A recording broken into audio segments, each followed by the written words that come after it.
बिहार उन सूबों में शामिल है जहां से दिल्ली का रास्ता तय होता है, यानी मरकज में किसकी सरकार बनेगी, इसमें अहम किरदार उत्तर प्रदेश और बिहार का होता है।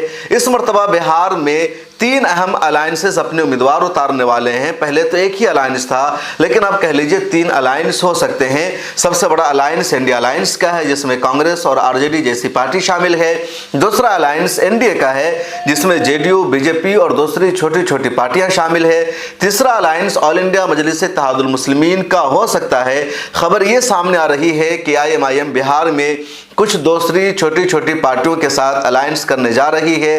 जिस तरह 2020 के विधानसभा इलेक्शन में एआईएमआईएम ने मायावती की पार्टी से अलायंस किया था, दूसरी पार्टियों से अलायंस किया था और मुश्तरका उम्मीदवार उतारा था। हालांकि वहां सिर्फ एआईएमआईएम के ही 5 उम्मीदवारों को जीत मिली थी और एक बीएसपी के उम्मीदवारों को जीत मिली थी।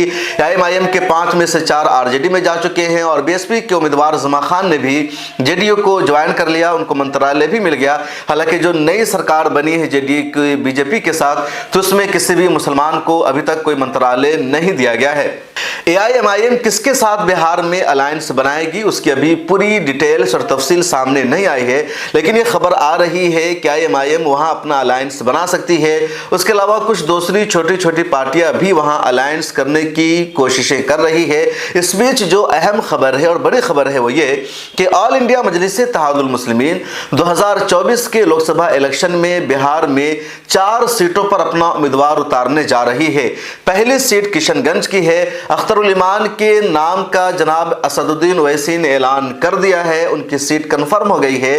किशनगंज से 2024 में अख्तरुल इमान मुकाबला करेंगे और अख्तरुल इमान के लिए इस मर्तबा इलेक्शन लड़ना आसान हो गया है। यानी जब तक नीतीश कुमार बीजेपी में नहीं गए थे, जब तक जेडीयू महागठबंधन का हिस्सा थी, उस वक्त अख्तरुल इमान के लिए मुश्किलें थी। किशनगंज में उनके जीतने की राहें आसान नहीं थी। खुद मुसलमानों की तरफ से उनको बहुत ज्यादा तनकीद का सामना करना पड़ता, क्योंकि कांग्रेस, आरजेडी और जेडीयू इन तीनों का मुश्तरका अलायंस था। उधर बीजेपी अकेले रह जाती। तो इस बीच में अगर अख्तरुल ईमान एआईएमआईएम के उम्मीदवार होते तो यही कहा जाता कि जब 3 बड़ा बड़ा गठबंधन एक साथ है तो यकीनी तौर पर उसी को ज्यादा वोट मिलेगा, उसकी जीत के ज्यादा चांसेस रहेंगे, वोटों की तकसीम का खदशा नहीं होगा। और उधर बीजेपी है, जरा सा मुसलमान इधर से उधर हुए तो एमआईएम को जिताने के चक्कर में बीजेपी जीत जाएगी, इसलिए पूरा वोट कांग्रेस या जिस मुश्तरका उम्मीदवार जो भी होता उसकी तरफ जाता। लेकिन जब जेडीयू इधर से उधर चली गई है तो जेडीयू का किशनगंज में मुसलमानों में भी अच्छा खासा दखल है, मुस्लिम वोट भी वहां जनता दल यूनाइटेड के साथ है। तो अब पिछली मर्तबा की तरह इस मर्तबा भी किशनगंज में सहरुखी लड़ाई हो जाएगी, सहकुनी मुकाबला होगा और इस मुकाबला में अख्तरुल ईमान के लिए लड़ना आसान हो जाएगा। पहले यह था कि अगर अख्तरुल ईमान उम्मीदवार होते तो अपने लोग उन पर ताना करते, उन पर बीजेपी को फायदा पहुंचाने का इल्जाम लगाते, लेकिन अब अख्तरुल ईमान के साथ ऐसा नहीं होगा। 2019 के लोकसभा इलेक्शन में अख्तरुल ईमान की जीत वहां से यकीनी थी। पूरे हिंदुस्तान में यह बात कन्फर्म थी कि अख्तरुल ईमान जीत जाएंगे किशनगंज से। लेकिन एन इलेक्शन के दिन या कह लीजिए 3-4 घंटा पहले एक अफवाह उड़ाई गई कांग्रेस के उम्मीदवारों के जरिए, कांग्रेस नेताओं के जरिए, कि अगर कांग्रेस को वोट नहीं दिया गया तो बीजेपी यानी जेडीयू का उम्मीदवार वहां से जीत जाएगा।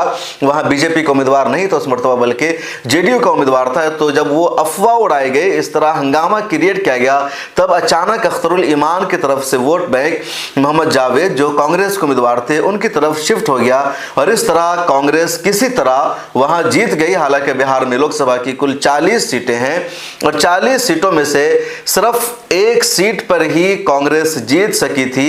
बकिया 39 सीटें बिहार की एनडीए के खाते में गई थी, यानी बीजेपी और जेडीयू के खाते में गई थी। अब इस मर्तबा 2024 के लोकसभा इलेक्शन में महागठबंधन, जिसमें सिर्फ कांग्रेस और आरजेडी शामिल है, कितनी सीटों पर जीत सकती है, कमेंट सेक्शन में उसका जिक्र जरूर कीजिएगा। मैं आपको ये बता रहा हूं कि किशनगंज की सीट कंफर्म हो गई अख्तरुल ईमान के लिए। अब जो बकिया 3 सीटें हैं जहां से एआईएमआईएम के उम्मीदवार खड़े हो सकते हैं, उनमें एक अररिया है। अररिया से कौन उम्मीदवार होगा अभी तक नाम फाइनल सामने नहीं आया है, लेकिन कई लोग मैदान में नजर आ रहे हैं। एक नाम मौलाना अब्दुल्ला सालिम जो चतुर्वेदी हैं, मारूफ आलिम दीन है, उनका भी सामने आ रहा है, अभी तैयारी कर रहे हैं। पिछले दिनों विधानसभा में जब उनको टिकट नहीं दिया गया था तो काफ़ी हंगामा हुआ था। उसके अलावा राशिद अहमद हैं जो अररिया से AIMIM के सदर और जिम्मेदार हैं, काफ़ी पुराने नेता हैं, वो भी उम्मीदवार हो सकते हैं।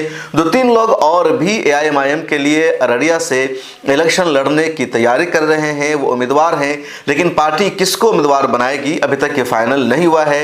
इसके अलावा कटिहार के बारे में खबर आ रही है कि कटिहार में भी मुसलमानों का अच्छा खासा वोट है, 46 से 47% कटिहार में मुस्लिम वोट फीसद है।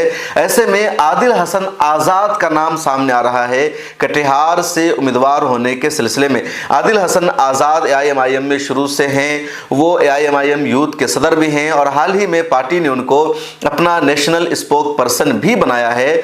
और आप देखते होंगे कि आदिल हसन आज़ाद लगातार बिहार में और अब पूरे मुल्क में ऑल इंडिया मजलिस इत्तेहादुल मुस्लिमीन की नुमाइंदगी करते हैं, तर्जमानी करते हैं, उन पर पार्टी ने जिम्मेदारी दी है। 2020 के विधानसभा इलेक्शन में AIMIM ने आदिल हसन आज़ाद को टिकट दिया था, हालांकि बाद में आदिल हसन आज़ाद मैदान में नहीं रहे, वो इलेक्शन नहीं लड़ रहे थे। अब ये कहा जा रहा है कि कटिहार से वो लोकसभा के उम्मीदवार हो सकते हैं।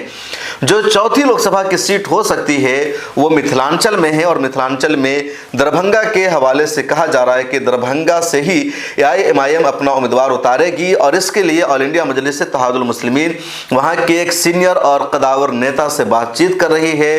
वो पिछले दिनों में मिनिस्टर भी रह चुके हैं, RJD में रहे वो, उसके बाद वो इन दोनों JDU में हैं और उनसे बातचीत चल रही है। 2019 के लोकसभा इलेक्शन में बिहार के वो नेता आज़ाद उम्मीदवार के तौर पर भी मैदान में आए थे, मुकाबला क्या था, लेकिन उतना वोट हासिल नहीं कर सका, वो जीत नहीं सके, लेकिन अच्छा खासा उन्होंने टक्कर दिया था क्योंकि उनका अपना वोट बैंक है, वो ज़मीन से जुड़े हुए नेता माने जाते हैं। मिनिस्टर रहने के दौरान मनमोहन सिंह की सरकार में उन्होंने बहुत सारा काम भी दरभंगा में कराया था। अब ये खबर सामने आ रही है कि ऑल इंडिया मजलिस इत्तेहादुल मुस्लिमीन के कई सारे नेताओं ने, उनके जिम्मेदारों ने उस नेता से मुलाकात की है और उनको उम्मीदवार बनाने की बातचीत चल रही है। नाम मैं अभी डिस्क्लोज नहीं कर रहा हूं क्योंकि ऊपर से अभी उनका नाम कंफर्म नहीं हुआ है। वो जा भी सकते हैं और हो सकता है कि आखिर वक्त में वो मना कर दे या कहीं और से उनको टिकट मिल जाए, लेकिन फिलहाल AIMIM के नेता पूरी कोशिश कर रहे हैं कि वो आ जाएं और इस तरह मिथिलांचल में ऑल इंडिया मजलिस इत्तेहादुल मुस्लिमीन की एंट्री हो जाएगी। 2020 के विधानसभा इलेक्शन में मजलिस इत्तेहादुल मुस्लिमीन ने शुरू में ऐलान किया था वहां से उम्मीदवार उतारने का, लेकिन बाद में मजलिस ने वहां से मिथिलांचल से अपना एक भी उम्मीदवार नहीं उतारा था। जब हम मिथिलांचल बोलते हैं तो मिथिलांचल में दरभंगा, मधुबनी, समस्तीपुर, मुजफ्फरपुर और सीतामढ़ी जैसे जिले आते हैं और इन जिलों से 2020 के विधानसभा इलेक्शन में MIM ने अपना एक भी उम्मीदवार नहीं उतारा था। अब ये उम्मीद की जा रही है कि 2020 के लोकसभा इलेक्शन में वहां पार्टी अपना उम्मीदवार उतारेगी और इस तरह वहां एंट्री हो जाएगी।